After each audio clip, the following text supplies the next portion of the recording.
வெளிப்படுத்தின விசேஷம் 22வது அதிகாரம். பின்னும் அவர் என்னை நோக்கி, இந்த புஸ்தகத்தில் உள்ள தீர்க்க தரிசன வசனங்களை முத்திரை போட வேண்டாம், காலம் சமீபமாயிருக்கிறது.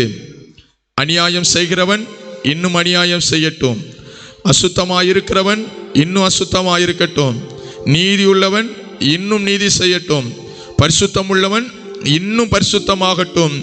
இதோ சீக்கிரமாய் வருகிறேன். அவன் அவனுடைய கிரியைகளின்படி அவனவனுக்கு நான் அளிக்கும் பலன் என்னோட கூட வருகிறது. நான் அல்பாவும் ஒமேகாவும் ஆதியும் அந்தமும் முந்தினவரும் பிந்தினவருமாயிருக்கிறேன். ஜீவ விருட்சத்தின் மேல் அதிகாரம் உள்ளவர்கள் ஆவதற்கும் வாசல்கள் வழியாய் நகரத்திற்குள் பிரவேசிப்பதற்கும் அவருடைய கற்பனைகளின்படி செய்கிறவர்கள் பாக்கியவான்கள். நாய்களும் சூனியக்காரரும் விபச்சாரக்காரரும் கொலைபாதகரும் விக்கிரக ஆராதனைக்காரரும் பொய்யை விரும்பி அதன்படி செய்கிற யாவரும் புறம்பே இருப்பார்கள். சபைகளில் இவைகளை உங்களுக்கு சாட்சியாக அறிவிக்கும்படிக்கு இயேசுவாகிய நான் என் தூதனை அனுப்பினேன்.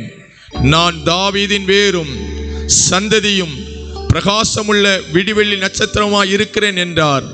ஆவியும் மணவாட்டியும் வா என்கிறார்கள், கேட்கிறவனும் வா என்பானாக. தாகமாயிருக்கிறவன் வரக்கடவன், விருப்பமுள்ளவன் ஜீவ தண்ணீரை இலவசமாய் வாங்கி கொள்ள கடவன். இந்த புஸ்தகத்தில் உள்ள தீர்க்க தரிசன வசனங்களை கேட்கிற யாவருக்கும் நான் சாட்சியாக எச்சரிக்கிறதாவது, ஒருவன் இவைகளோடு எதையாகிலும் கூட்டினால் இந்த புஸ்தகத்தில் எழுதியிருக்கிற வாதைகளை தேவன் அவன் மேல் கூட்டுவார்.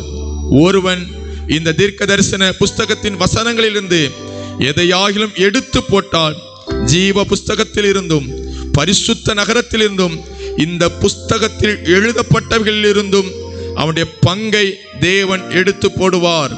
இவைகளை சாட்சியாக அறிவிக்கிறவர் மெய்யாகவே நான் சீக்கிரமாய் வருகிறேன் என்கிறார். ஆமேன். கர்த்தராகிய இயேசுவே வாரும்.